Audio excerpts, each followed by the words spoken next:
Good morning बंधुरा welcome back to my channel. आशा करी तुम्हारा सबाई भालो आछो और आमिओ भालो आछि। तो एखन बाजे होच्छे ओई 8टा मतो, एटा 7:30 ट्रेनटा लेट छिलो ताई 8टा बाजे एसेছে। तो आज আমরা যাচ্ছি হচ্ছে বারাসাত। তো যাই হোক আমি ব্যারাকপুরে নেমে পড়েছি, নেমে পড়ে রাস্তার এপাশে চলে আসলাম, এসে এই দেখো বাসে উঠে পড়েছি, যাব বারাসাত। তো যাই হোক এখন বারাসাত বাস স্ট্যান্ডে দাঁড়িয়ে আছি। এখানে হচ্ছে আমার ছর্দির বাড়ি, ছর্দি অর্থাৎ জ্যাঠার ছোটো মেয়ে। যাই হোক দিদির জন্যই অপেক্ষা করছি। আমরা যাব হচ্ছে ব্রেনওয়্যার ইউনিভার্সিটিতে। তো মিষ্টুর ফার্স্ট কাউন্সিলিংয়েই এসছে ব্রেনওয়্যার ইউনিভার্সিটি। তো আজ ছিল মিষ্টুর ফিজিক্যাল ভেরিফিকেশান, সেই কারণের জন্যই আর কি আসা। তো আমি দেখলাম একাই যাব, তাই ছর্দিকে বললাম তাহলে তুইও আয়, তাহলে একসাথে যেতেও সুবিধা হবে। তাই ছর্দিও চলে এসেছে আমাদের সাথে। আমরা অলরেডি নেমে পড়েছি, মানে চলে এসেছি আর কি। তো চলো ভেতরে যাই, জানি না কতক্ষণ লাগবে, কেননা এখানকার ফর্মালিটিসগুলো সমস্ত পূরণ করতে হবে। দেন মিষ্টুর সাথে যে স্যারের কথা হয়েছিল সে স্যারের কাছেও যেতে হবে। তো স্যারের সঙ্গে কথা বলে যেটা বুঝলাম, স্যার বললো ওই দিক থেকে আর কি, মানে এদিকের কাজগুলো সম্পূর্ণ করে তারপরে যেতে বললো স্যারের ওইখানে। তো যাই হোক আমাদের প্রথম বিল্ডিংয়ের কাজ হয়ে গেছে, এবার আমরা যাচ্ছি যেখানে স্যার আছেন সেইখানে আর কি। স্যারের সাথেও কিছু কাজ আছে, তো সেগুলো কমপ্লিট করে নিয়ে চলে যাব দিদির বাড়িতে। তো বাড়িতে চলে যাওয়ার ইচ্ছা ছিল, দিদিকে সেটাই বলছিলাম যে মানে এখানে হতে হতে আর কি, যে দেখ অনেকটা সকাল সকালই তো হয়ে গেল, তাহলে আর থেকে কী করব। কিন্তু কে শোনে কার কথা। দিদি বলল না, বলেছি যখন আজকে থাকবি তাহলে থাকতেই হবে। যাই হোক সেই মতো দিদির বাড়িতে আজকে থাকবো। তো এদিকে দেখো আমরা স্যারের ঘরে গেছিলাম, স্যারের ওইখান থেকে স্যারের সাথে কথা বলে বেরিয়ে আসলাম। তো এখন যাব ছর্দির বাড়িতে, বেরিয়ে পড়েছি। তো যাই হোক চলো রাতটুকু দিদির বাড়িতে থেকে তারপরে কালকে চলে যাব বাড়িতে। কোথায় তুলবি? দাঁড়া ছবি তুলে দিও। তো ওদিকের কাজ মিটে গেছে, এবারে এই যে টোটোয় উঠে পড়েছি। এবার যাওয়ার পালা হচ্ছে দিদির বাড়িতে।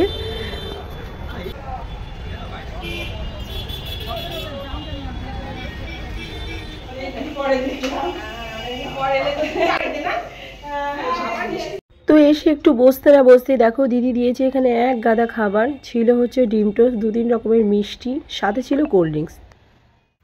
বন্ধুরা তো আজ এসেছিলাম বারাসাত। কিসের জন্য এসেছিলাম না এসেছিলাম নিশ্চয়ই আশা করি তোমরা বুঝতেই পারছো। যাই হোক বারাসাতে আমার দিদির বাড়ি, দিদি বলতে যেহেতু দিদি ছর্দির বাড়ি। তো এখন ছর্দির বাড়িতে আছি। এই যে স্নানটুকু করলাম, ফ্রেশ হয়ে যে বসে আছি। তো এই লাঞ্চ করতে যাব। এই দেখো ওর জন্যই আসা। বাড়ি থেকে বেরিয়েছি 7:30, না 7:30 কোথায়, 7:30 ট্রেন ধরবো বলেই বেরিয়েছি। তো ট্রেনটা ছিল লেট, হ্যাঁ ট্রেনটা ছিল লেট, ট্রেন ঢুকেছে 8টা। তারপরে যাই হোক বারাসাত নামলাম, নেমে ওদিকের কাজকর্ম মিটিয়ে একবারে আসলাম দিদি বাড়ি। এসে টিফিন করে স্নান করে জাস্ট বসে আছি। এই দিতে হচ্ছে নাকি ওকে? ও এমন ঝাপড় দিকে চুপ করে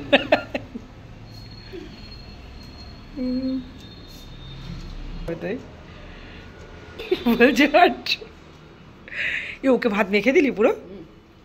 একে এখন আর মেখে দিতে হয় না। জীবনে পটল ভাজা খায় না, আজকে পটল ভাজা খেয়েছে মনে হচ্ছে। খেয়েছিস?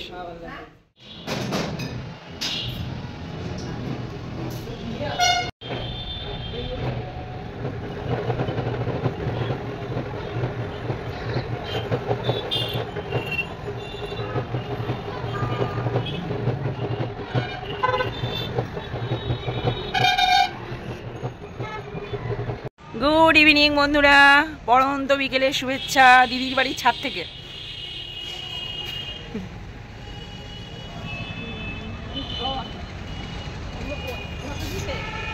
দোপাটি বীজ হাতের চাপ লেগে ফেটে যাচ্ছে, আর একটা ফেটে গেছে।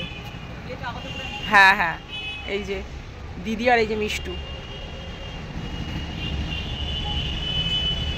খেয়ে উঠে একটু শুতে সন্ধে লেগে গেল।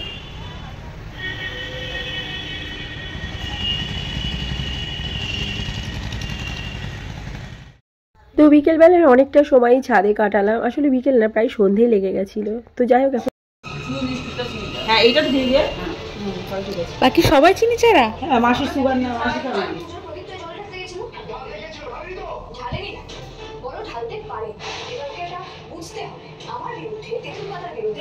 তো তো একটু চা খেয়ে বসেইছিলাম।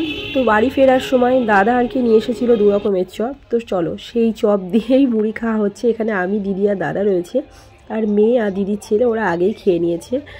তো এটা খেতে খেতে টিভিই দেখছিলাম। তারপরে তো দিদি খাবার দাবার করে একেবারে ডেকে নিল যে চলে আয়, আর লেট করতে হবে না, খেয়ে নে। তো যাই হোক, এখানে আমি আর দাদা বসে পড়েছিলাম, আর আমার মেয়ের আর দিদির ছেলের আগেই খাওয়া হয়ে গেছিলো। আর দিদি আর দিদির শাশুড়ি মানে মাসিমা, ওরা দুজন পরে খেয়েছিল। মর্নিং বন্ধুরা, নেক্সট দিন সকালবেলা দিদির বাড়ির সামনে দেখো দাঁড়িয়ে আছি। একটু টিফিন করেছিলাম, টিফিন বলতে দিদি লুচি, ঘুগনি, মিষ্টি করেছিল, খেয়েছিলাম আর কি।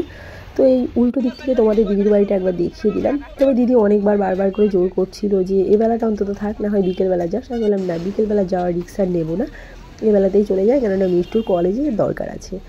তো যাই হোক, অনেক জোরাজোরি করার পরেও আমি থাকিনি, বেরিয়ে এসেছি।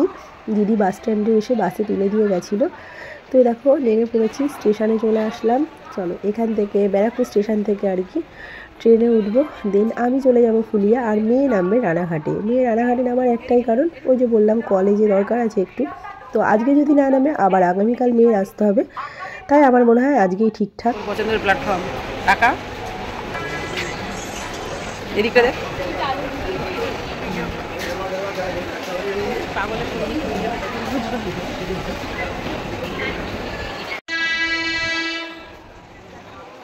হ্যাঁ হ্যাঁ, চিন্তা করছিলাম বিশাল, আমি তুই জানিস না।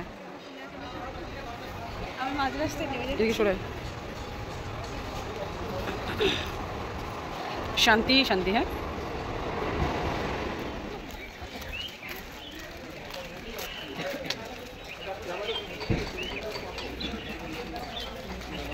গেলাম আমি একসাথে, ফিরলাম একা। মেয়ে হচ্ছে রানাঘাটে রয়েছে, ওর রানাঘাট কলেজে কাজ আছে, তো কাজ সেরে ফিরবে। এখন ওর ব্যাগটা আমাকে দিচ্ছে, আমার ব্যাগটা ও নিয়ে বসে আছে। চলো ফুলিয়াতে নেমে পড়েছি, এবার টোটো ধরে সোজা বাড়ি। যাই হোক, নেমে পড়েছি ফুলিয়াতে, আর এই দেখো টোটোতে উঠে পড়লাম। আর মিষ্টু তো আসেনি, মিষ্টু রানাঘাটে রয়েছে, ও হয়তো 3টে ট্রেনে চলে আসবে। 3টে তো না, 2:50 ট্রেন, আর না হলে সেই 4টে ট্রেন। যাই হোক চলো, আমি টোটোতে উঠে পড়েছি, এবার বাড়ির দিকে যাওয়া যাক। বাড়িতে গিয়ে কত কাজ অপেক্ষা করছে বলো তো। সবাই খুব ভালো থেকো, আসতে হবে, আসি, টাটা।